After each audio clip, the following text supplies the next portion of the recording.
Bonsoir à tous, bienvenue pour la conférence de clôture de cette 4e journée des rencontres du développement durable 2021 que nous avons intitulée « Faisons 2030 dès 2022 ». Aujourd'hui, 2022 sur les questions industrielles, cette journée co-organisée avec les arts et métiers, designer l'industrie du futur que nous allons synthétiser, conclure par un ultime panel après ces 3 échanges passionnants sur l'usine du futur, sur la transition sociale dans l'industrie 4.0 et sur le sens du progrès technique.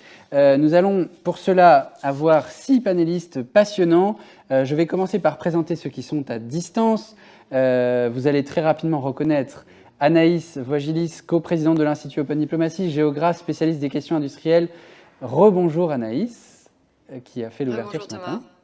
Voilà, on entend bien Anaïs parfaitement, tout va bien. Il y a également Xavier Guillauma, qui est économiste, secrétaire confédéral de la CFDT, chargé des politiques industrielles et de la recherche. Xavier, est-ce que ça va bien? Vous nous entendez? Merci. Alors moi, je n'ai pas de retour plateau, donc la régie va m'aider. Voilà, monsieur Guillauma, Xavier, vous avez coupé votre micro, on va avoir besoin de votre voix en plus de votre image. Et le temps que ça s'allume, je vous présente à ma gauche Cyril Coutancé, docteur Cyril Coutancé, directeur de recherche au CESM, auteur de l'ouvrage « La relocalisation du monde ». Merci Cyril d'être avec nous. À l'autre bout du plateau, docteur Denis Ferrand, économiste, directeur général de Rexecode. Et pour ceux qui ne connaissent pas les travaux de Rexecode, qui sont absolument passionnants, prévision macro, micro, pour tous ceux qui s'intéressent à l'économie, c'est vraiment très utile. Aglaé Touchard-Le Drian, co-directrice de Raise Impact. Et on va, je pense, tout au long du panel comprendre précisément ce que Raise veut dire quand on parle d'impact. Et juste ici, à ma droite, M. François Loos, qui est ancien ministre de l'Industrie, qui a, entre autres, responsabilité exercée, celle d'édile de Strasbourg, ville magnifique où nous étions avant-hier dans cette journée sur les questions européennes co-organisée avec l'ENA. Aujourd'hui, je le disais donc, Industrie du futur avec les arts et métiers. Et on va commencer par ce premier chapitre de réflexion sur l'industrie face au miroir des ODD, ces objectifs de développement durable que j'arbore tout le temps sur mon costume, les 17 objectifs de développement durable des Nations Unies dont nous fêtons cette année le 6e anniversaire, en se posant la question du pilier environnemental du développement durable pour commencer. L'industrie représente grosso modo entre un petit quart, un grand quart et un petit tiers des émissions de gaz à effet de serre en France. C'est 18% pour l'industrie manufacturière et 10% pour l'industrie de l'énergie, ce qui fait à peu près 28%. Et selon les années, ça varie évidemment. Monsieur le ministre, cher François, vous avez été vous-même ministre de l'Industrie et vous ne pouvez que continuer de réfléchir à cette façon dont l'industrie doit s'adapter aux défis d'aujourd'hui. Face à ce constat de l'impératif climatique, quelle feuille de route, si j'ose dire, si on vous redonne les clés du ministère de l'Industrie, là maintenant tout de suite, vous traceriez pour organiser la décarbonation de l'industrie française? Est-ce que c'est une question, je dirais, de mix énergétique ou est-ce que c'est une question d'efficacité opérationnelle de notre industrie? Il y a tous les aspects possibles et imaginables. Ce que vous évoquez, c'est juste le début du commencement des problèmes qu'il faut qu'on se pose. Moi, j'ai essayé de prendre 3 exemples pour situer le débat. Le premier exemple, c'est on a inventé les autorisations de polluer du CO2. On s'est permis de faire un coût du carbone et on a pensé que, ce faisant, les investissements des grandes entreprises seraient plus rationnels. Oui, c'est le protocole de Kyoto et les marchés carbone qui en ont... Tout à fait.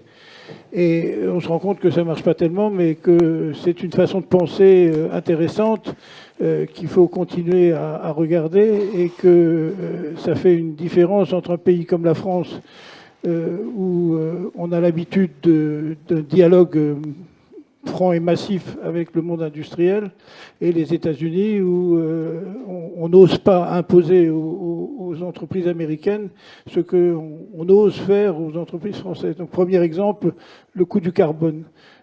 Deuxième exemple, il est important de savoir que les entreprises entre elles font des propositions et souhaitent la bénédiction des pouvoirs publics. C'est par exemple les déchets de l'industrie électrique et électronique sont traités, recyclés par une filière qui a été créée par les industriels eux-mêmes.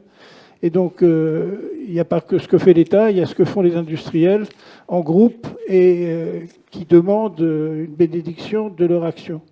Et puis, troisième exemple, les clusters, les pôles de compétitivité.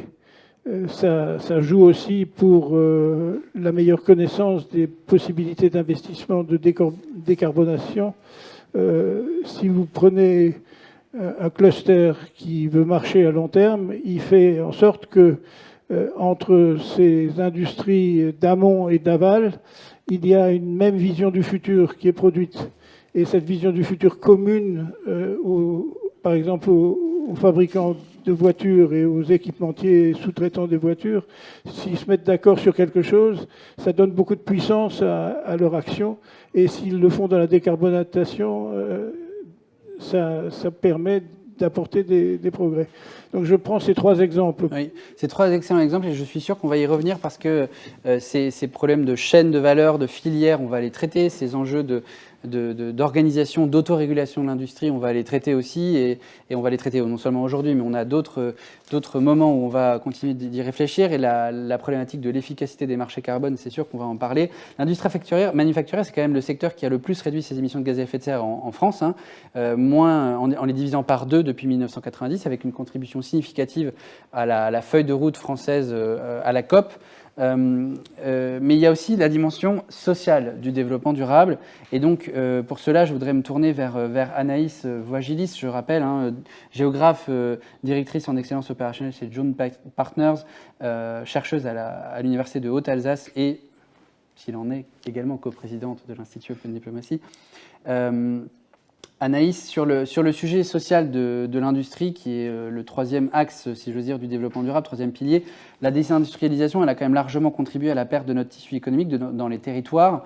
Est-ce qu'on peut, juste pour poser le constat, pour qu'on comprenne bien, parce qu'il y a beaucoup de peur autour de ce sujet-là, et puis il y a la réalité des chiffres, comprendre la réalité pour bien cerner le problème et la profondeur du problème, ses racines historiques, si on fait un petit dézoom. Merci Thomas. Alors oui, sur la désindustrialisation, il y a plusieurs choses qui peuvent être dites. D'ailleurs, si on regarde d'abord en termes d'emploi, on a un triple phénomène.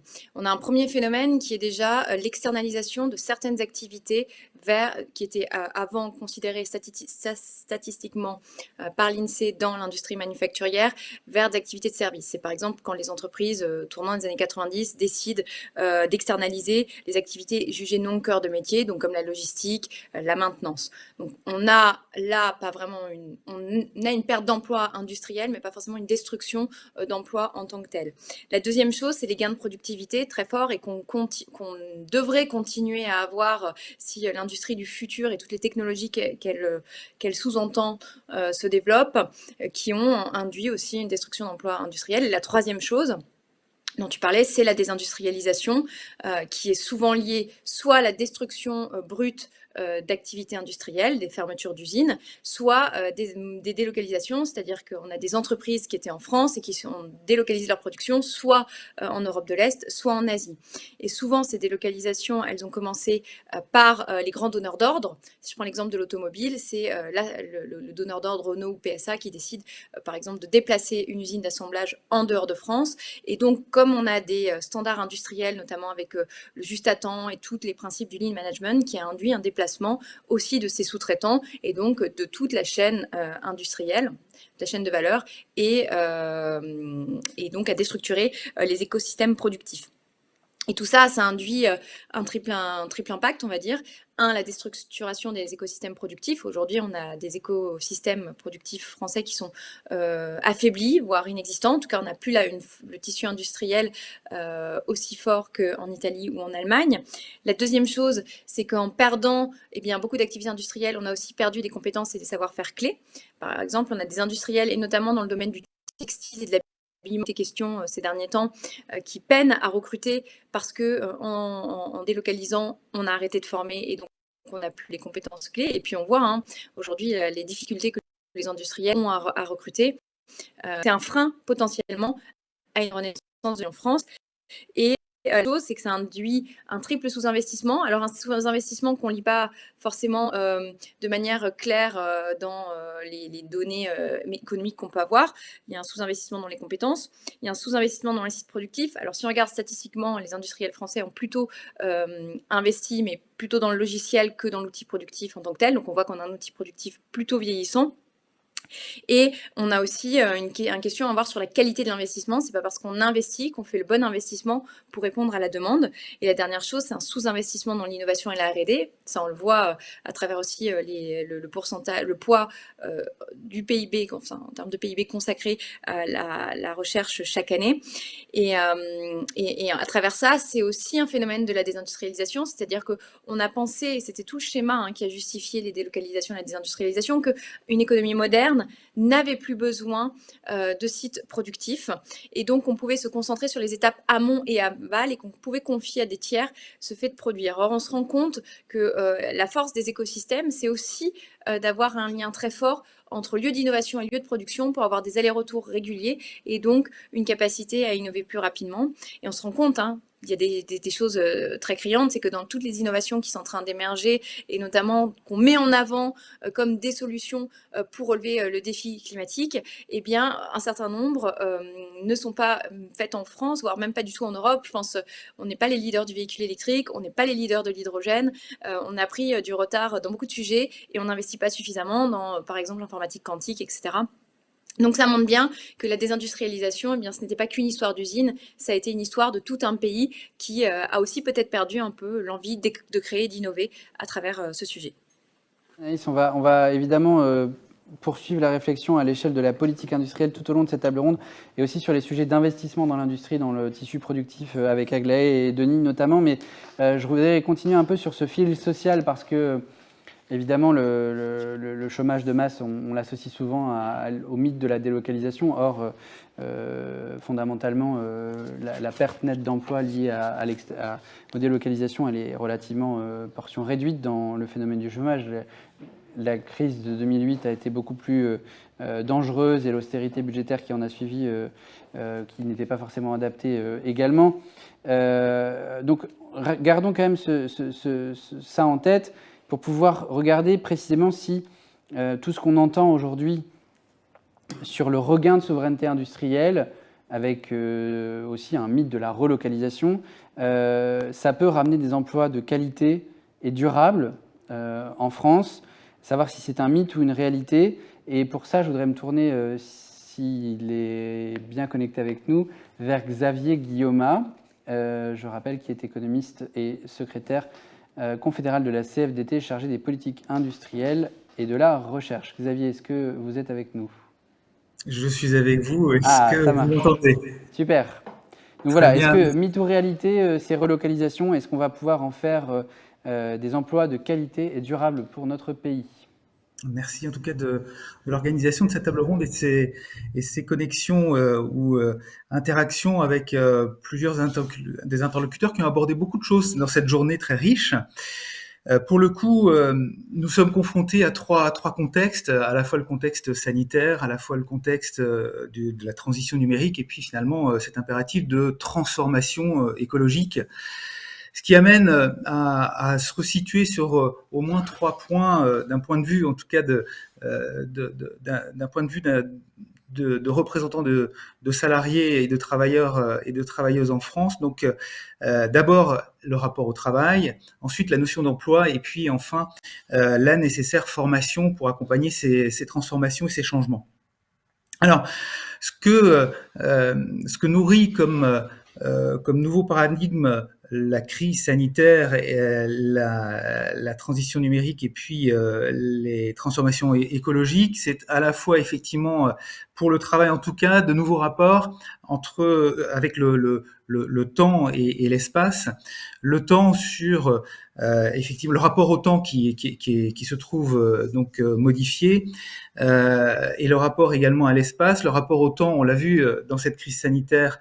Un certain nombre de salariés ont pu effectivement exercer leur métier à distance, et ça repose évidemment aussi pour ces salariés qui ont réussi à exercer leur métier un autre rapport à l'espace, et dans un contexte où ce n'est pas l'ensemble des salariés qui a pu en bénéficier. Bien entendu, les salariés de première ligne ou de seconde ligne, eux, se sont retrouvés à gérer évidemment leur quotidien de façon parfois risquée. Donc les salariés de première ligne, les salariés des professionnels de santé, les salariés de seconde ligne, tout le personnel finalement d'accueil dans les commerces nécessaires, ou bien d'activités de production, jusqu'aux reapers qui passaient aussi dans nos rues pour assurer les services fondamentaux. Donc un rapport à l'espace qui change, et puis ensuite ce sont les emplois aussi évidemment qui sont amenés à être à évoluer, à la fois pour des emplois qui sont amenés à se verdir. On peut penser par exemple aux évolutions que nous anticipons dans les métiers du bâtiment. Moins de construction vraisemblablement dans les années qui viennent, mais plus de rénovation. Ce sont aussi des grandes filières industrielles comme l'automobile ou l'aéronautique qui se trouvent percutées. Et puis en même temps, nous voyons aussi fleurir, au-delà des emplois qui se verdissent, des emplois aussi des nouveaux emplois verts, des nouveaux métiers apparaissent. On peut penser évidemment à l'hydrogène par exemple. Alors tout ça amène à se reconfigurer aussi dans les outils et les dialogues avec les dirigeants d'entreprise, dans le cadre des négociations annuelles obligatoires par exemple, mais aussi évidemment dans les négociations sur la gestion des emplois et des parcours professionnels, et avec une autre dimension, c'est encore une fois la notion de temps. Bien entendu, les débats sont ouverts sur les 35 heures, sur les 32 heures, les 4 jours. Pour la CFDT, nous cherchons à introduire aussi une autre dimension, c'est-à-dire la banque des temps, rattachée au compte d'activité professionnelle, comme le CPF, le compte pour la formation. Il s'agirait en fait, pour un certain nombre de volants d'heures réalisées en plus, pour des congés également, de pouvoir épargner tout au long de sa carrière ce type d'heures supplémentaires ou ce type de jours, pour permettre ensuite de mener soit des projets de reconversion, soit des projets individuels, soit en tout cas se donner des moyens pour accomplir effectivement des évolutions dans sa trajectoire de carrière. Donc pour terminer effectivement sur juste ces quelques mots qui permettent de se situer, l'enjeu crucial que posent ces trois contextes sanitaires, numérique et écologique, c'est évidemment cette capacité à suivre et à vivre une carrière qui se transforme, et donc la formation initiale comme la formation tout au long de la vie deviennent des éléments et des dimensions éminemment cruciales. Merci Xavier, vous avez couvert énormément de points, et j'insiste sur un tout petit aspect qu'on va continuer d'évoquer aujourd'hui, mais pour lequel on aura un orateur un peu particulier le 14 octobre, c'est la notion d'emploi vert, puisque l'OIT a été chargé par le secrétaire général des Nations Unies d'étudier de près l'impact des objectifs de développement durable sur les emplois. Et le responsable du programme Emploi Vert de l'OIT, Moustapha Gouaï, sera avec nous le 14 octobre, et on zoomera à nouveau sur ce sujet, non seulement pour l'adaptation de l'appareil productif industriel, mais aussi parce que de façon générale, l'emploi va être complètement chamboulé par la transition climatique. Vous avez répondu avec nous sur la dimension évolution de la qualité du travail à l'aune de cette crise Covid, moins sur la partie ce que la crise va nous ramener, entre guillemets, d'industrie. On va développer de toute façon ce point. Cyril Coutançais, je le disais tout à l'heure, vous avez vous-même écrit cet ouvrage, La relocalisation du monde, et donc c'est précisément aussi ça qui est au cœur de la discussion. On a compris qu'il y avait besoin d'une souveraineté industrielle plus forte, et donc de ramener des emplois à la maison, le mouvement inverse de ce qu'Anaïs Ouajilis a décrit tout à l'heure. C'est quoi la condition de réussite pour que cette promesse de réindustrialisation, qui pour l'instant reste assez vague, se matérialise, et surtout qu'elle soit socialement profitable?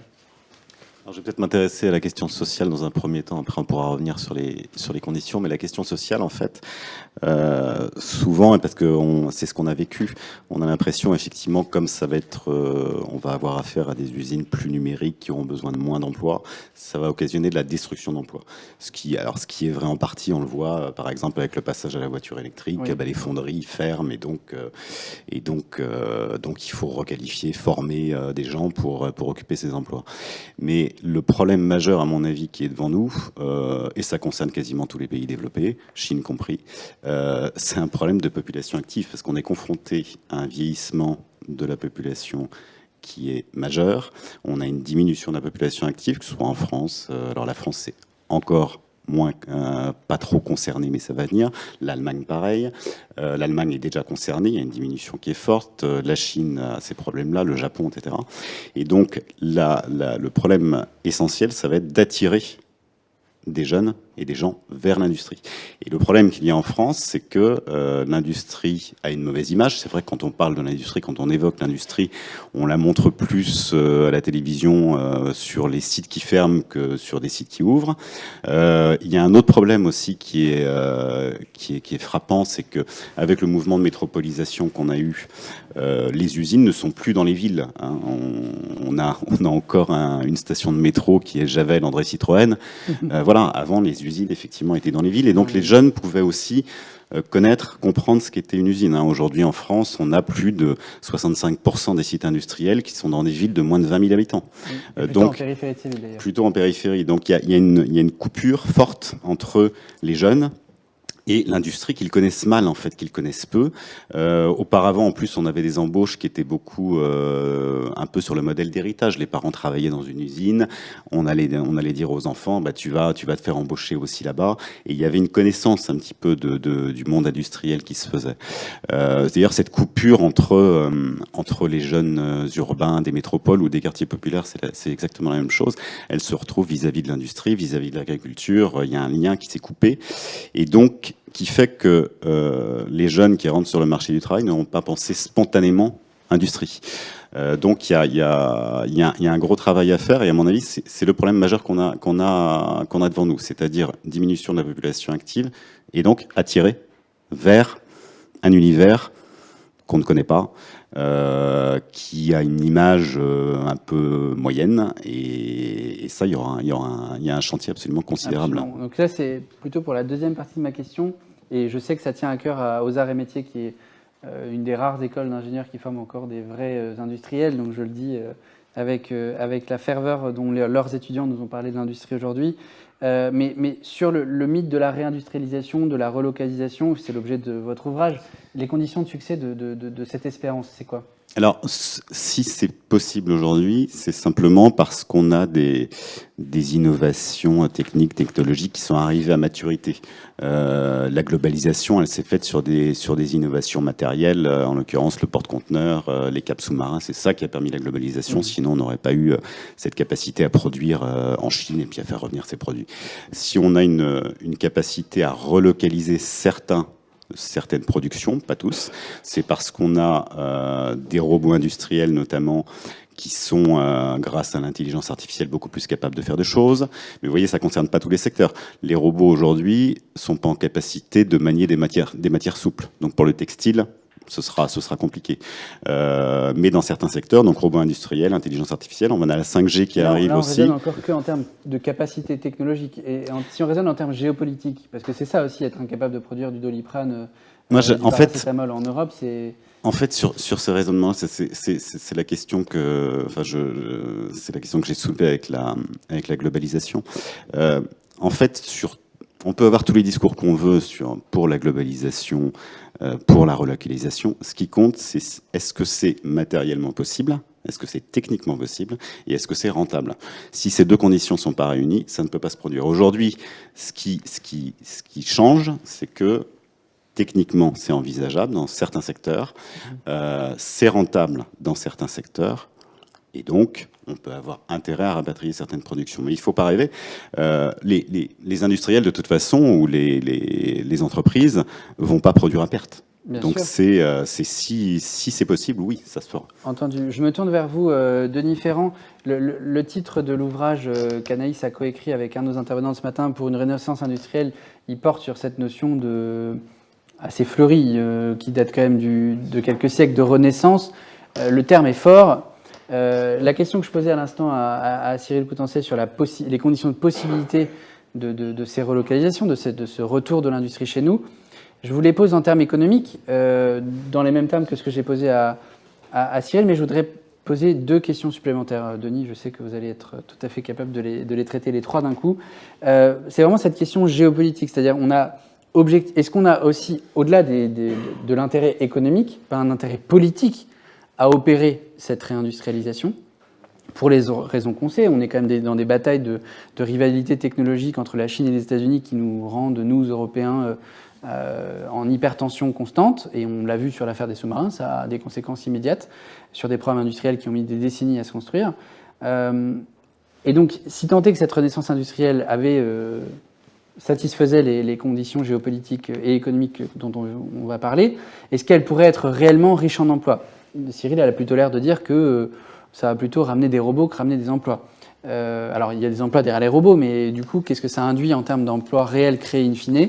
Et surtout, bout du bout, si j'ose dire, triple question, j'avais annoncé le jeu d'entrée, en termes d'empreinte carbone de notre industrie, est-ce que ça change la trajectoire ? Est-ce qu'on garde cette trajectoire à la baisse ? Je le disais tout à l'heure, moins 46% depuis 90, ou est-ce qu'on repart à la hausse ? Alors bon, je vais essayer de faire le triple salto inverse dans ce cas. Merci pour l'exercice.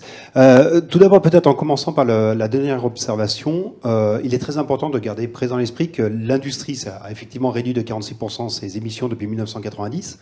C'est 95% de la réduction des émissions totales de la France qui viennent de l'industrie. Mais en gros, la moitié de cette réduction vient de l'amélioration des systèmes économiques. L'autre moitié vient du processus de délocalisation. Et donc, d'une certaine manière, ce que l'on a fait, c'est qu'on a exporté une partie des émissions qui ne se font plus sur notre territoire, mais qui, à la fin, se traduisent bien par une empreinte de l'économie française qui, in fine, est inchangée. L'empreinte, en termes d'émissions, est la même, quand bien même il y a eu les efforts dans l'industrie.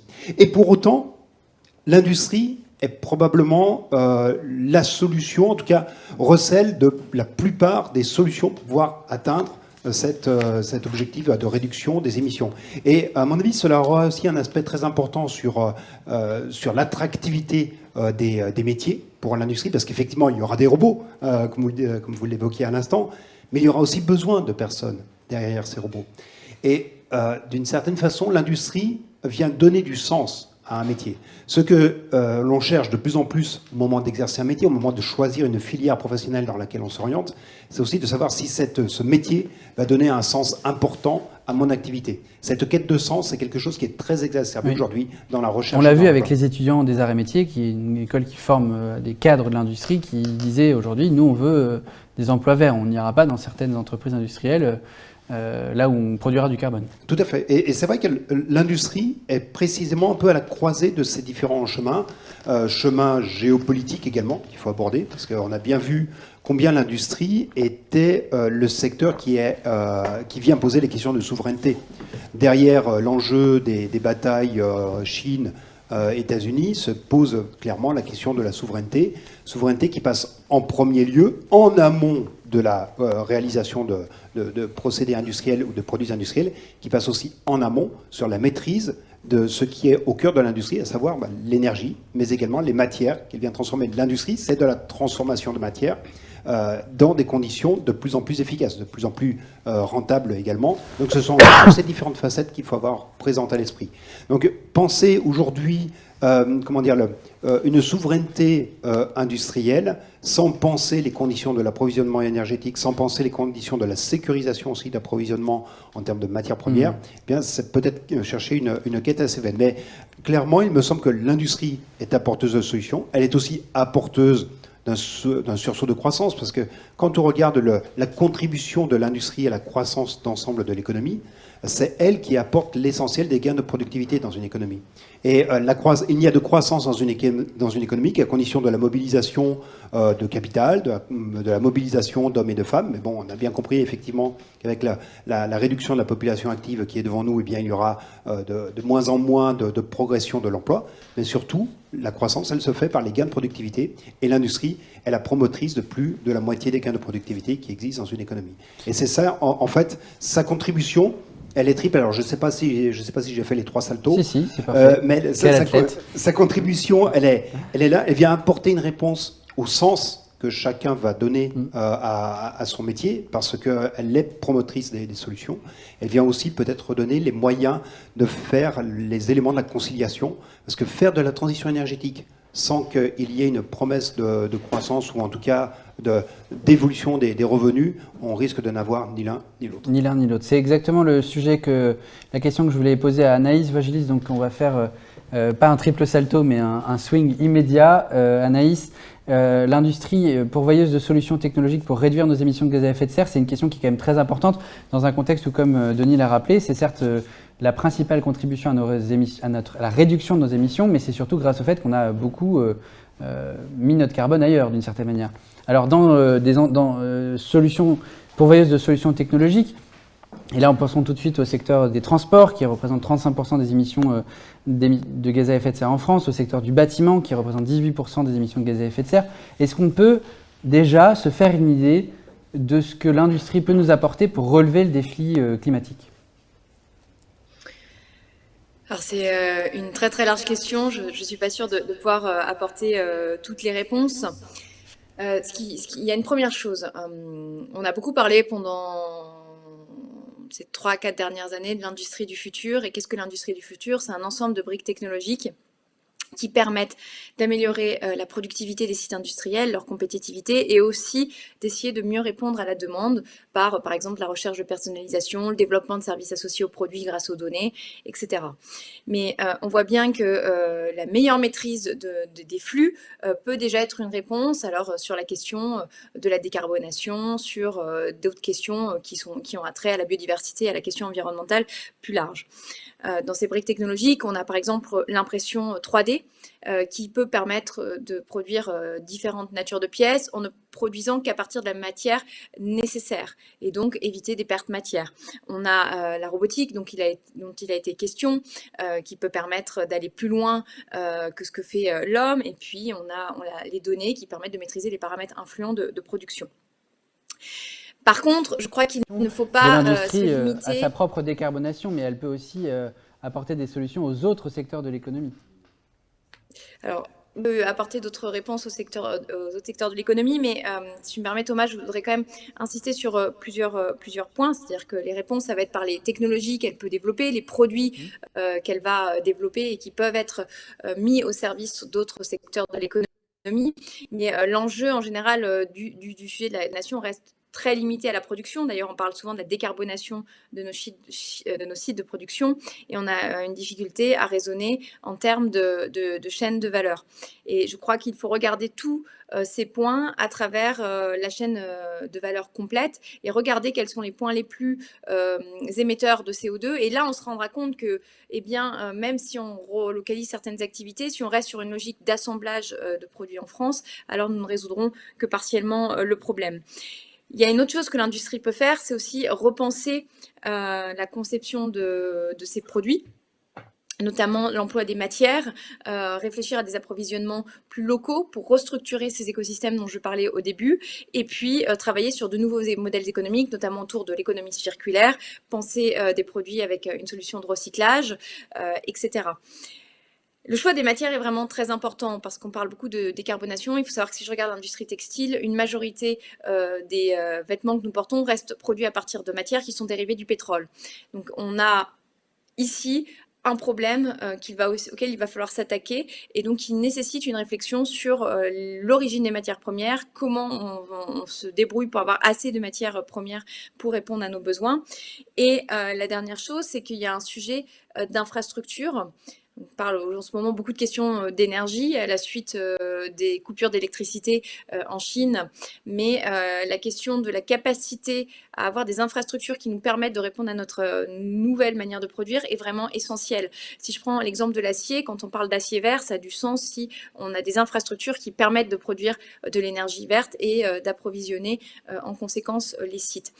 Et donc l'industrie, si je reviens sur les autres secteurs, elle a toujours été pourvoyeuse aussi de manières de faire meilleures dans d'autres secteurs, parfois pour le pire. Le lean management est par exemple très décrié en France, mais on sait qu'il a inspiré beaucoup d'autres secteurs. Mais par sa capacité à maîtriser des procédés, par sa capacité à fournir des solutions, alors bien entendu, elle apportera des solutions, mais nous n'en sommes qu'au début, et je crois qu'il faut qu'on insiste vraiment sur la profondeur des transformations à accomplir pour les entreprises. C'est passionnant, merci Anaïs. Je me tourne vers vous, Aglaé Touchard-Le Drian. Je rappelle que vous êtes co-directrice de Raise Impact, qui est un fonds d'investissement. Je le résume de façon très grossière de cette façon-là, parce que derrière chaque acte industriel, que ce soit au moment de la planification macroscopique de la filière qu'on veut quand on est l'État, ou qu'on soit dans une entreprise pour penser ses infrastructures, son appareil de production, il y a des investissements et naturellement, pour que l'industrie apporte le maximum de solutions, il faut que derrière il y ait des financiers qui se projettent dans un monde où l'industrie est pourvoyeuse de solutions par elle-même et pour tous les autres secteurs de l'économie. Alors je me demandais comment est-ce que vous, avec Raise Impact, vous approchiez ce sujet via les solutions d'innovation que vous recherchez, via le type d'entreprise que vous recherchez. Comment est-ce que vous contribuez à ce que cette de votre point de vue d'entreprise financière, à ce que cette mutation de l'appareil productif industriel s'accélère? Merci. C'est vrai que cette industrie du futur, elle appelle à la fois de nouvelles manières de travailler, plus agiles, plus souples, pour revoir des nouveaux modèles de consommation et de production qui intègrent la finitude de nos ressources. Et du coup, il y a à la fois un enjeu de collaboration entre les grands groupes et les startups. Alors Raise, justement, a créé, par exemple, un lieu d'open innovation qui favorise pour les grands groupes à la fois une veille sur les nouvelles tendances, mais également une nouvelle façon de travailler un peu plus agile pour éviter les silos. Là, c'est fascinant parce qu'on est en plein dans la description de la notion de cluster, d'écosystème que François Loos, Anaïs Wajdi ont décrit. Vous en gérez indirectement, si j'ose dire, avec Raise Lab.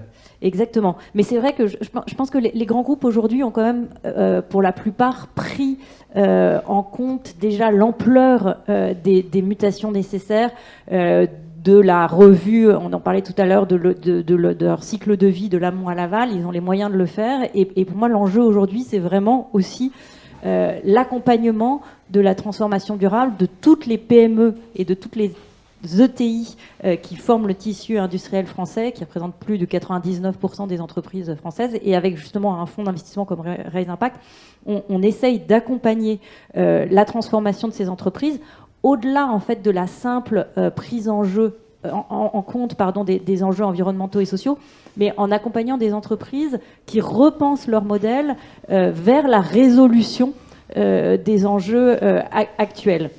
C'est ça que quand je posais la question d'Anaïs, la distinction entre la décarbonation de l'industrie et les solutions que l'industrie peut produire pour que la société au sens large se décarbone. Par exemple, quand on aménage sa maison, si on veut qu'elle soit mieux isolée, il faut des solutions industrielles pour une isolation thermique qui soit la plus performante possible. Et donc là, vous travaillez aussi sur l'identification de celles des pépites françaises qui vont le plus loin possible dans l'identification de solutions bien au-delà de l'appareil industriel lui-même. Exactement. Oui, tout à fait. On regarde des entreprises qui sont actives à la fois sur la transition énergétique, sur l'économie circulaire, la transition agricole, l'inclusion sociale. C'est vrai que très souvent, la technologie est un vecteur et permet de façon transversale de faire des scale-up à ces entreprises-là. Mais c'est vrai aussi qu'au-delà de l'investissement, très souvent, il y a un besoin d'accompagnement, et je rejoins ce qui a été dit tout à l'heure sur le rôle de l'humain, qui est clé, puisque cette transition en cours, elle est environnementale et sociale. Les deux sont intimement liés, et donc c'est un investissement dans l'humain et la formation est important. Et je pense qu'en France, d'ailleurs, on parlait aussi tout à l'heure, je pense, de sens. Ce qui s'est passé avec la loi Pacte est intéressant parce elle donne l'opportunité aux entreprises de se donner un sens ou une raison d'être, ou une mission. Et justement, elle répond à cette quête de sens de tous les collaborateurs. Elle peut être l'opportunité justement d'accompagner au mieux cette transition en cours. Merci Aglaé. Tout ce qu'on décrit là, petit à petit, par touche impressionniste, ça dégage une ligne claire pour reprendre un titre fameux et tout récent. Monsieur le ministre, je me tourne vers vous. Vous avez, je le disais tout à l'heure, été ministre de l'Industrie. Là, aujourd'hui, avec toutes ces ces touches pointillistes, est-ce qu'il se dégage quelque chose de clair à vos yeux sur la façon dont on doit mener une politique industrielle en France pour résoudre le défi climatique? Et je le pose un tout petit peu différemment. Est-ce qu'aujourd'hui, vu que l'industrie a déjà apporté une contribution significative, Denis l'a dit tout à l'heure, c'est 95% des réductions des émissions de gaz à effet de serre de la France. Est-ce que c'est encore un sujet de réduction et donc d'atténuation du changement climatique, ou est-ce que c'est un sujet de préparer notre adaptation au changement climatique dans un monde qui, dans 5 ans, aura déjà fait plus 1,5 degré, c'est-à-dire qu'il aura dépassé la limite majeure posée par l'accord de Paris, ou est-ce que ça sera de viser plus loin, c'est-à-dire de se préparer à avoir des infrastructures, des ponts, des autoroutes, des lignes de train qui doivent être capables de supporter demain un monde à plus 4, plus 5 degrés à horizon peut-être 40 ans. Oui, on arrive à la partie du débat où la question est posée, quelle politique industrielle faut-il envisager ? C'est clair qu'il y a 36 sujets sur lesquels il faut travailler. Une politique, ça consiste à regarder les problèmes un par un après l'autre, et à essayer de les résoudre. J'en ai pris 3 en exemple tout à l'heure pour dire que c'était des choses très diverses. Vous avez tous, parce que vous avez dit, montré des exemples de diversité de ce qu'est le problème de l'industrie dans un monde où il faut faire attention à l'environnement beaucoup plus qu'avant. Et donc, aujourd'hui, la politique industrielle, il faut qu'elle soit consciente que l'exportation est faite par l'industrie et que la productivité est faite par l'industrie et que la croissance donc, puisque c'est l'addition des deux, que la croissance est faite par l'industrie. Il faut veiller à l'industrie avec beaucoup de soin. On a constaté qu'il nous manquait des industries, qu'on n'était pas capable de fabriquer certains médicaments, qu'on n'était pas capable de réagir vite à fabriquer des masques. Ça, c'est quelque chose qu'il faut absolument résoudre. Il faut déclarer stratégique certains secteurs sur lesquels, aujourd'hui, on est largué. On a la chance, les Chinois continuent de nous vendre des terres rares, mais les chips qu'il faut pour certaines activités électroniques, on ne les a pas. C'est-à-dire, nous sommes dans une période où il faut rappeler l'importance de l'industrie et donner à tous les problèmes à résoudre l'efficacité nécessaire qu'on doit faire, non pas de façon discrète, mais avec beaucoup de publicité. C'est-à-dire il faut débattre des questions. Par exemple, vous avez cité les voitures électriques tout à l'heure. J'entends beaucoup de gens qui disent que les voitures électriques, elles sont consommatrices d'énergie plus que économes en énergie, parce que leur fabrication et le lithium qui est nécessaire pour les batteries n'est pas en quantité infinie. Et donc ça pose des problèmes, et des problèmes que les Français se posent. Et il faut qu'il y ait des débats publics sur ces questions pour que les Français soient rassurés, si on peut, ou soient prises des mesures qu'il faut prendre pour qu'on sache où on va. Donc pour moi, l'industrie, c'est une priorité absolue. Et sur les questions stratégiques, il ne faut pas qu'on l'embine.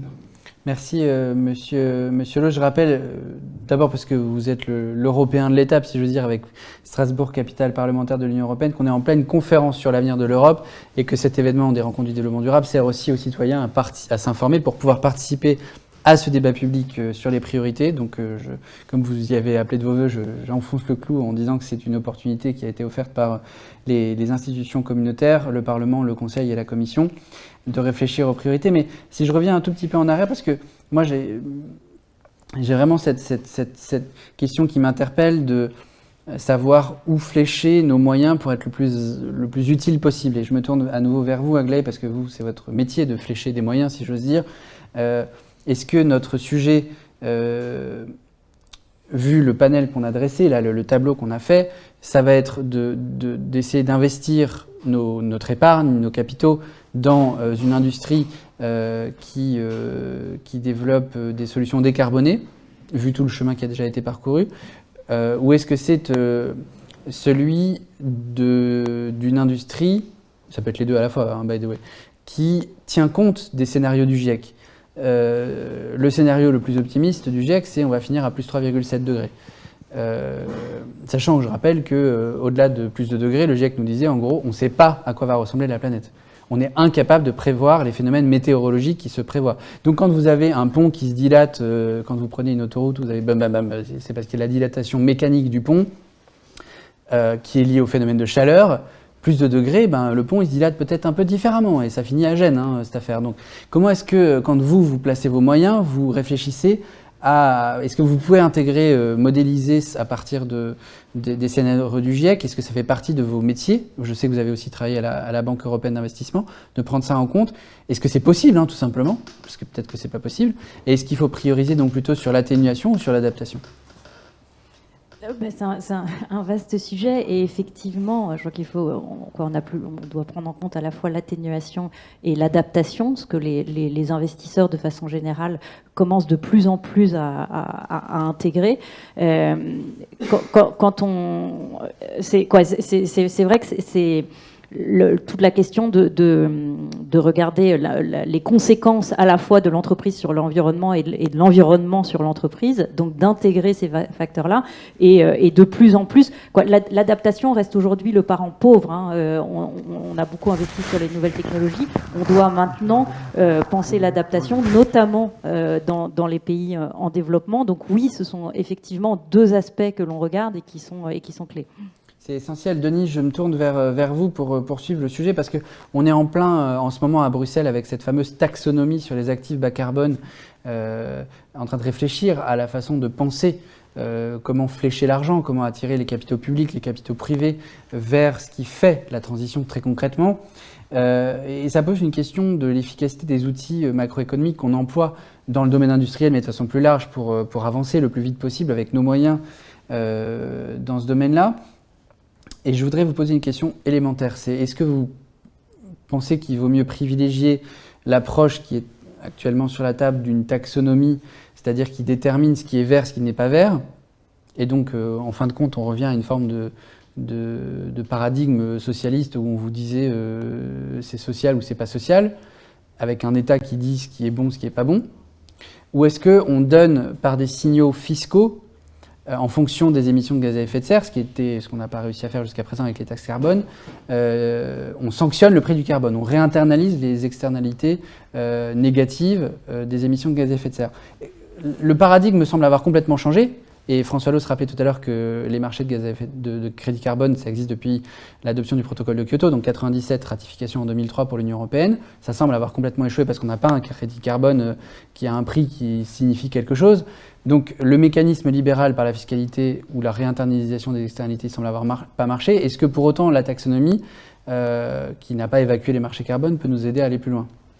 Alors, je ne serai pas autant procureur sur le prix du carbone que vous l'êtes dans votre question. D'ailleurs, ce que l'on voit actuellement sur les tout derniers jours, dans l'augmentation du prix du gaz, il y a quand même une partie qui est liée à l'augmentation très importante du prix du quota carbone. Au cours des derniers mois, on est passé à 60 € la tonne pour le quota. Ça contribue à la formation du prix de l'électricité, de l'énergie, de l'envolée que l'on a actuellement. Vous avez raison sur la fenêtre dans laquelle on vient. Je reviens sur une séquence de 20 ans où le marché carbone a été défaillant et il y a eu beaucoup de tentatives de réforme à l'échelle de l'Union et les États-Unis n'y sont jamais rentrés. C'était un propos plus général que sur le mécanisme microéconomique lui-même. En tout cas, c'est vrai que pour l'instant, il fonctionne parce que justement, il donne beaucoup plus le signal prix. Et en fait, le mot dont on n'a pas parlé jusqu'à présent, on en a parlé un peu en évoquant le mot de rentabilité, c'est le mot prix. À mon avis, le signal prix reste quand même le meilleur signal qui va donner les incitations pour faire les investissements qui seront les plus apporteurs de solutions sur le pilotage de la transition énergétique. Maintenant, sur les différents outils qui se déploient, je pense qu'il n'y a pas une solution, il n'y a pas un outil miracle qui va s'imposer. C'est une solution d'outils qu'il faut déployer. La taxonomie, par exemple, c'est très bien, mais la taxonomie n'est absolument pas indifférente de certaines influences politiques. Pourquoi est-ce que le nucléaire, par exemple, n'interviendrait pas dans la taxonomie? Tout simplement parce qu'il y a un enjeu, notamment allemand, qui pousse à ne pas forcément inclure le nucléaire dans la taxonomie. On comprend très bien pourquoi. Il n'y a pas d'industrie nucléaire puissante en Allemagne. C'est aussi la raison pour laquelle ils étaient sortis du nucléaire. Donc attention, la taxonomie on peut lui mettre toutes les bonnes intentions. Elle n'est jamais indépendante des enjeux politiques et donc de la structuration de l'économie telle qu'elle est au début. Donc il faut déjà avoir une bonne compréhension de l'économie telle qu'elle est, de la manière dont on veut la transformer pour aller ensuite vers une taxonomie qui serait efficace. C'est effectivement jouer sur les allocations par le financement, mais le financier, et il vient réagir, enfin dites-moi si je me trompe, il vient réagir, il vient choisir des projets d'investissement qui sont proposés, qui sont sur la table. Et en fait, il réagit avec quand même 2 signaux élémentaires, majeurs, en dehors de l'intérêt lui-même de la rentabilité du projet, avec le signal prix, donc avec éventuellement une taxe carbone ou un prix du carbone qui est fixé. C'est ce que vous disiez tout à l'heure, mais aussi avec un enjeu réglementaire. Et tous les banquiers centraux qui s'intéressent à la réaction de l'industrie financière au sujet, ils s'intéressent au risque de transition, au risque réglementaire de dire, bon voilà, on arrête la Chine qui annonce, Xi Jinping il y a 2 semaines, j'arrête de financer les investissements chinois de centrales à charbon dans les pays de l'Union africaine. Eh ben, il y a beaucoup de financiers derrière qui se retrouvent chocolat. Donc il y a un risque réglementaire qui est très fort. Et la taxonomie, c'est ce risque-là quand même. Oui, exactement. Non, mais ce qui est important, c'est de donner un horizon, ce faisant, et de ne pas avoir une versatilité. Et c'est de ce point de vue qu'il me semble que ce qui se passe actuellement sur le marché du carbone est quand même assez intéressant. Parce que pourquoi le prix du carbone a-t-il monté aujourd'hui? C'est parce que il y a quelques ans, l'Union européenne a décidé d'accélérer le processus de réduction de ses émissions de quotas. On avait un horizon de 43% de réduction des quotas à l'horizon 2030, on est passé à 61%. Et d'un seul coup, donc, vous avez une augmentation du prix. Donc, selon la manière dont on pilote les incitations, alors à ce moment-là, on donne les trajectoires qui permettent de faire des choix d'investissement beaucoup mieux informés et sur lesquels on peut refaire du calcul économique. Je pense que c'est très important de retrouver l'idée d'avoir au cœur de tous les choix économiques que l'on fait un peu un calcul coût-opportunité, coût-abattement de CO2, où est-ce que l'on est le plus efficace. Merci Denis, je sais que votre propos a fait réagir. Aglaé peut-être et Monsieur Loos ensuite. Oui, juste un mot, effectivement, parce que je pense que le financement, ça reste bassement matériel, mais le nerf de la guerre pour rendre cette transition concrète. C'est l'OCDE qui mentionne, je crois que c'est plus de 2500 milliards de dollars par an nécessaires d'ici 2030 pour atteindre ces fameux ODD. Donc ce gap de financement, ça souligne juste le fait qu'effectivement, il y a besoin à la fois d'une coalition de tous les acteurs publics. C'est par exemple le plan de relance européen, le plan de relance français, avec des mécanismes à la fois de subvention, de prêts, mais c'est aussi les investissements privés. Et c'est vrai que les investisseurs institutionnels ont un rôle clé à jouer. Quand on regarde aujourd'hui les montants d'actifs sous gestion à l'échelle internationale, il y a assez d'argent pour financer cette transition. Oui, ça c'est très important. Et donc, d'où la question effectivement de l'allocation, de comment allouer une partie de cette épargne. Peut-être Aglaé, avant que je redonne la parole à Monsieur Loos, je voudrais que vous développiez ça parce qu'on ne se rend pas compte, mais souvent on nous dit, et la question revient systématiquement, est-ce qu'on a les moyens de faire cette transition? Avec l'épargne accumulée pendant la période Covid et avec les actifs sous gestion, parce que nous sommes des pays riches, alors je ne sais pas combien sous gestion le fonds Raise Impact a, et ce n'est pas notre sujet, mais de façon macro, est-ce que vous pouvez nous aider à mesurer la richesse dont nous disposons pour réaliser cet objectif de 2200 milliards de dollars par an que l'OCDE indique? Oui, donc effectivement, je pense qu'il y a largement, les moyens sont là, c'est la question de la réallocation, et c'est pour ça que je pense que pour arriver à flécher tout le sujet, au-delà de la taxonomie, des normes extra-financières est clé, parce que ça permet de parler une langue commune qui intègre les sujets extra-financiers au cœur des décisions à la fois opérationnelles, d'investissement, c'est-à-dire qui intègre le fait qu'on est dans des ressources finies et qui intègre le long terme. Et donc c'est un enjeu qui me paraît essentiel justement pour flécher et favoriser, et que cet investissement durable ne soit pas une niche mais devienne vraiment la norme. Merci beaucoup Aglaé. J'en profite pour faire une incise et passer la parole à Monsieur Loos à l'instant. Ça me fait penser à la fameuse, les 3 R qui sont incompatibles entre radicalité, et c'est le message de tous ces jeunes qui nous invitent à y réfléchir, révolution qui nous amène à balayer le système et à revenir à quelque chose de très planificateur et où l'investissement est pris en main par les pouvoirs publics et mécanisme de régulation, qui est le 3e qui n'est pas compatible avec les 2 autres. où on a effectivement les signaux prix, la taxonomie réglementaire et les normes extra-financières qui laissent la liberté aux acteurs de choisir ceux qui méritent d'être suivis par des investisseurs et donc par finalement l'épargnant. C'est quelque chose, je le mentionne de façon très importante parce qu'on nous a appelés à réfléchir à un changement de paradigme au long de toutes ces rencontres et on va continuer. La prochaine journée, elle est sur la finance responsable, donc je voulais le poser là parce que ça fera la connexion avec la prochaine journée. Monsieur Loos, j'ai entendu que vous souhaitiez réagir à ce que Denis Ferrand disait tout à l'heure. Sur quel aspect vous vouliez réagir ? Oui, d'abord sur la finance responsable, ce que je sais, ce qui se passe dans ce domaine, c'est qu'on est loin d'avoir trouvé la solution. C'est-à-dire qu'on est conscient qu'il faut se poser la question et trouver une réponse, mais c'est à peu près tout sur lequel on est d'accord. Bon, ça, on en parlera lundi avec nos 40 panélistes qui, eux, semblent avoir des réponses. Et alors, ma réaction, c'était de... Je vous réinviterai, by the way. Merci. Ma réaction sur ce que vous disiez, c'était de dire que la France est un pays colbertiste. C'est-à-dire avec l'époque pompidolienne, on a fait le TGV, les centrales nucléaires, le plan calcul qui n'a pas marché, etc. On est colbertiste et dans la période actuelle, il faudrait l'être davantage. C'est-à-dire il faudrait être capable d'appuyer les choses jusqu'au bout. Le TGV, on a pu le faire parce que l'État a décidé d'une ligne droite. Pour faire un TGV, il faut une ligne droite. Pour rouler vite, il faut une ligne droite. Les Italiens n'ont pas réussi à faire des lignes droites, du coup, ils ont fait du pendolino, qui permet d'accélérer un peu dans les virages et qui ne produit pas de grande vitesse comme le TGV. C'est-à-dire la France est un pays colbertiste, la France est un pays interventionniste et les décisions de politique industrielle, ce sont des décisions présidentielles. Eh bien, on est totalement dans le contraire de ce que je disais tout à l'heure, c'est-à-dire régulation versus intervention. On est pile à l'endroit de ce changement de paradigme. Merci, Monsieur Loos, de nous l'avoir mentionné parce que ce débat, il sert à faire aussi émerger les différentes options qui s'offrent à celles et ceux qui se posent la question de la méthode. Je voudrais me tourner vers vous, Cyril Coutancé, parce que ce qu'on vient de se dire là, on est passé de l'accord de Kyoto, donc à l'échelle universelle, même si les États-Unis en sont partis très vite, à l'échelle européenne avec ce qu'on se disait à l'instant sur la taxonomie, et donc le paquet Fit for 55. Et puis on vient de revenir sur le terrain français avec François Loos qui à Bercy a piloté ce sujet-là.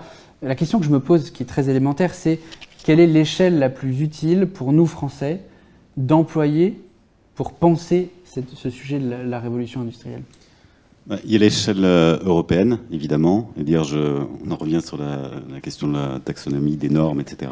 Il y a dans ces questions-là, il y a quand même un élément à prendre en compte, c'est la stabilité des normes. L'industrie, c'est un monde de longue durée. On ne construit pas une usine pour 2 ans ou 3 ans. On investit des sommes considérables. Pour une fonderie de semi-conducteurs, c'est 10 milliards de dollars quasiment. Donc on investit pour 10 ans, 15 ans. Et si les normes changent trop régulièrement, on n'investit pas. Et donc, une des conditions pour passer... Je me permets de vous provoquer un tout petit peu parce que je sais qu'on va le recevoir. Arnaud Montebourg, qui est un grand champion de la réindustrialisation et qui comprend parfaitement la notion de temps long. Il est lui-même un avocat de la planification et de l'État colbertiste. Et il nous dit, le droit européen, c'est quand je veux, où je veux, si je veux. Est-ce qu'on est capable de faire le temps long avec des normes stables dans un pays qui fait 60 millions d'habitants, qui est un coup dedans, un coup dehors à Bruxelles? Au niveau européen, on est capable pour certaines choses, on va voir comment ça évolue, mais de faire des normes stables. Je pense le passage à la voiture électrique, il faut négocier avant. Il faut négocier avant, ça c'est sûr. Et puis c'est le jeu de la négociation entre États membres, on arrive à des compromis. Et après, il faut que cette norme, par contre, soit stable, dure, qu'elle ne change pas tous les 4 matins parce que sinon il n'y a pas d'investissement. Et ensuite, au niveau national, on peut faire beaucoup de choses. En France, par exemple, parce qu'une fois que la norme est définie, les groupes, les industriels vont choisir dans quel pays investir, dans quel pays implanter leur site. Tesla choisit l'Allemagne, par exemple. On va avoir des investissements qui vont être faits dans le domaine des semi-conducteurs. Intel hésite entre Allemagne, France, Italie. Là, c'est le pays qui va attirer ou pas les sites industriels. Et la France, de ce point de vue-là, moi, je suis convaincu que la France a raté en grande partie la globalisation. Alors, on met toujours en avant les histoires de coût du travail, etc. Mais sur ces infrastructures, la globalisation, c'est quoi? C'est des porte-conteneurs de 20 000 boîtes qui arrivent dans les ports. Et ensuite, il faut les disséminer à l'intérieur des terres. Et là, vous faites référence à nos amis néerlandais qui gèrent le plus grand port d'Europe. Et allemands. Et nos amis qui ont un transport fluvial très efficace, qui ont un transport du fret ferroviaire qui est très efficace. En France, on a 80% du transport qui se fait par voie de camion. Pour assumer des entrées et sorties de 20 000 boîtes de conteneurs, on n'est pas dimensionné. Et il y a une chose qui est frappante là-dessus, c'est que vous voyez, le premier porte-conteneur qui a navigué, il a navigué en 1946. Le premier terminal à porte-conteneur au Havre, il est né 50 ans plus tard, en 2006. Il n'y en a pas encore de liaison entre ce terminal à porte-conteneur et la Seine. Il va avoir le jour, la fameuse chatière du Havre va avoir le jour en 2023. Donc, si on veut attirer des sites industriels en France, et l'industrie du futur en fait partie, il faut investir dans nos infrastructures de transport, fret ferroviaire, fluvial. Il faut de la fluidité, parce qu'on importera toujours des composants, on exportera. Et alors on a des atouts par contre dans ce domaine-là sur les câbles sous-marins, donc par lesquels circulent toutes les données numériques. Il y a 99% d'internet qui circule sous les mers. Marseille est aujourd'hui le 9e hub numérique du monde, entre New York et Singapour. En 2025, il y a des nouveaux câbles qui vont arriver. Ce sera le 5e hub numérique du monde. Et c'est pas un hasard si, par exemple, Amazon, Netflix, etc., implantent leurs serveurs à proximité de Marseille. Ça, c'est un atout considérable avec la 5G, avec l'industrie du futur. Mais il faut aussi des infrastructures matérielles. Et puis, on a des atouts aussi qui peuvent attirer des industriels. Il y a une plateforme qui est assez magique, alors qui est à petite échelle, mais qui a été lancée par les CCI, qui est la plateforme Agir, qui est sur de l'écologie industrielle, vous savez, où les déchets d'une industrie, alors la chaleur fatale ou autre, vont servir à une autre. Sur cette plateforme, elle devrait être dimensionnée, elle devrait être à l'échelle de tout le territoire. C'est quelque chose qui est attractif pour un investisseur de se dire, bah, tiens, si je m'implante là, en plus, je vais baisser justement, je vais réduire mes déchets, etc., parce que ça va servir à d'autres. Donc, moi, je suis convaincu que la France a des atouts, mais alors ça, c'est l'ancien ministre qui pourrait nous le dire.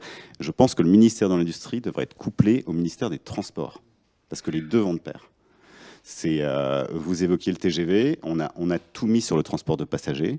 Le fret ferroviaire est pas dimensionné, et je pense que les deux doivent marcher de pair. Et le fluvial, c'est vital.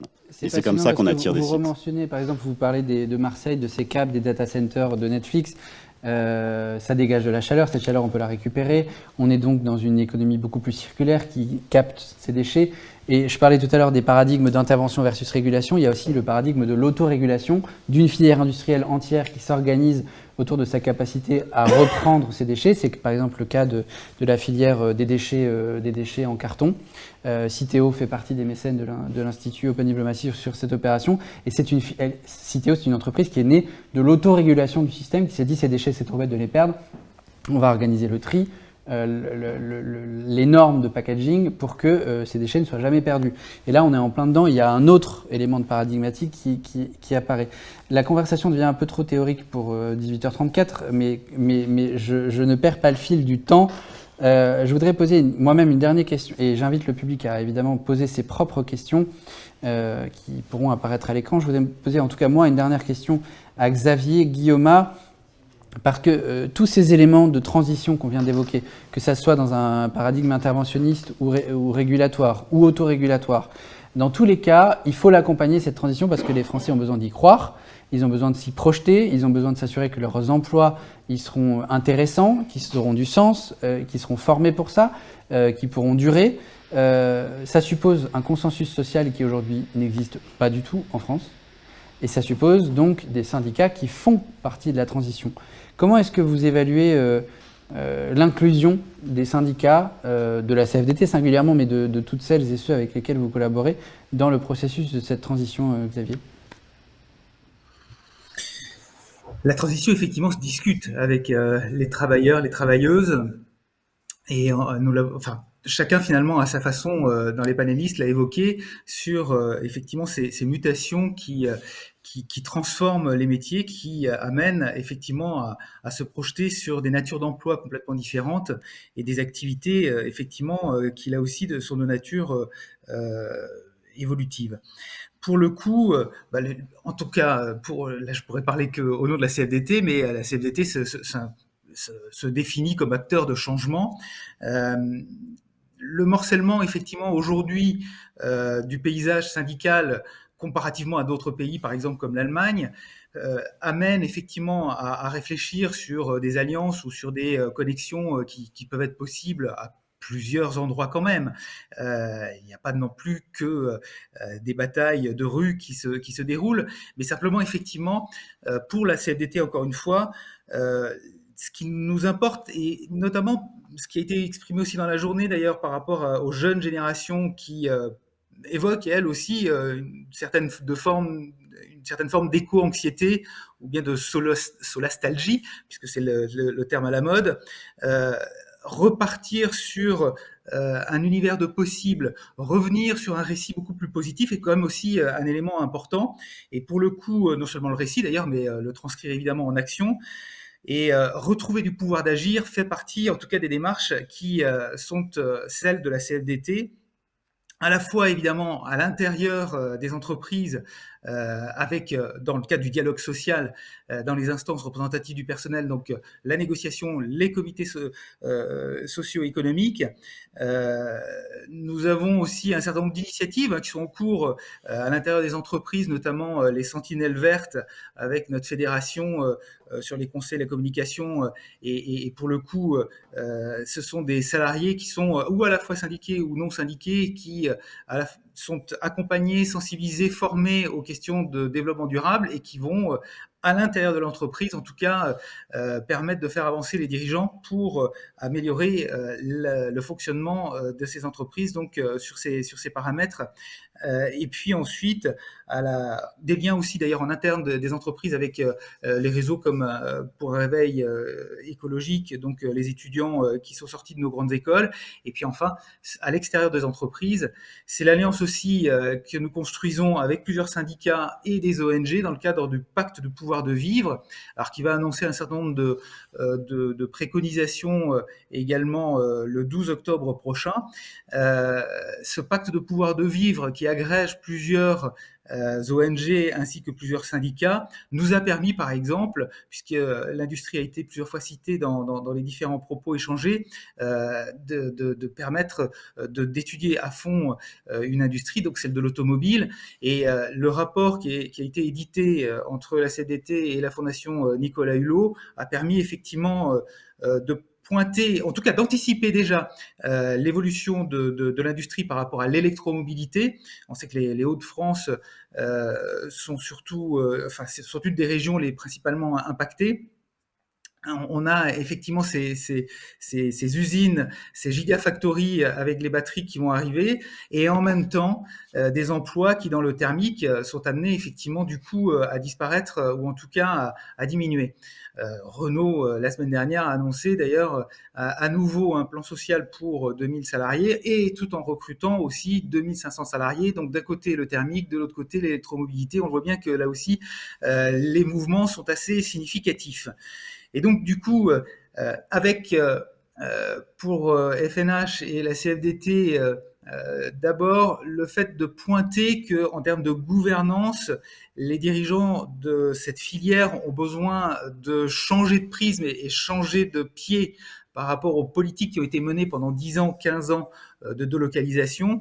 Et bien là, en faisant revenir effectivement et en réinsistant sur les investissements en France, puisque l'État français accorde généreusement quand même un certain nombre d'aides et de soutien à ces industries, eh bien nous sommes capables, en tout cas à horizon de 10 ans, 20 ans, 30 ans, de retrouver une industrie qui permet de stabiliser l'emploi dans le secteur.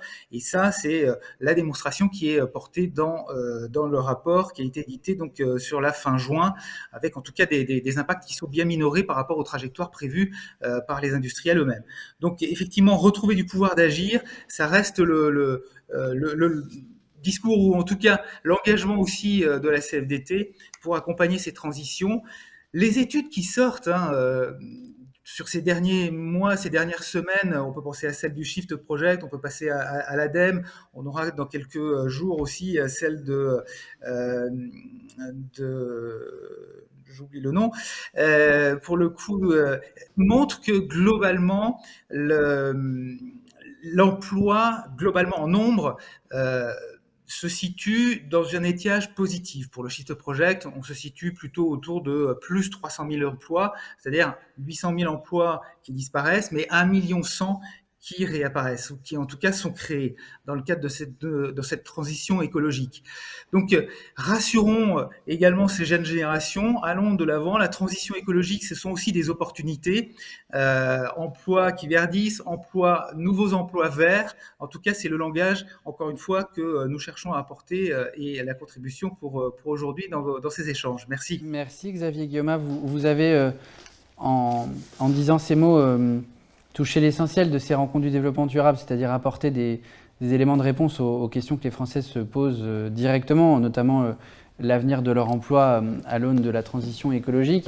Il n'y a pas seulement cette question, et ici, depuis la Maison de l'Europe de Paris et dans le cadre de cette conférence sur l'avenir de l'Europe, il y a aussi la question qu'on a évoquée tout à l'heure de la souveraineté. Alors on a eu longtemps le mythe des fleurons industriels qu'il fallait protéger. Et puis pendant la crise Covid, on a aussi repéré les investissements agressifs de certains États plus ou moins alliés qui viennent s'implanter dans des secteurs où, comme Monsieur le ministre le disait tout à l'heure, il fait bon s'installer pour prendre des marques d'influence. L'industrie, c'est aussi profondément un sujet géopolitique. Et à la veille de la présidence française de l'Union européenne, je voudrais me tourner vers vous une bonne fois pour toutes pour la dernière question. Anaïs, avec cet élément de question qui nous a été posé par Bill sur précisément cette notion de souveraineté. Est-ce qu'elle a c'est un peu le gros mot, le buzzword que tout le monde aime prononcer, surtout quand la campagne présidentielle se zémourifie. Est-ce qu'il y a une réalité derrière la notion de souveraineté industrielle? Merci Thomas. Alors en effet, la souveraineté, ça sous-entend plein de choses. Et d'ailleurs, on a des définitions assez différentes de la souveraineté. On voit que ça a mis beaucoup sur le devant de la scène. Certains en ont peur, d'ailleurs, de ce mot souveraineté. Par exemple, à l'échelle européenne, il n'est jamais question de souveraineté européenne, parce que la souveraineté européenne n'existe pas réellement. On peut plutôt parler de 27 souverainetés nationales, et on parle donc plutôt d'autonomie stratégique. Il y a plusieurs choses.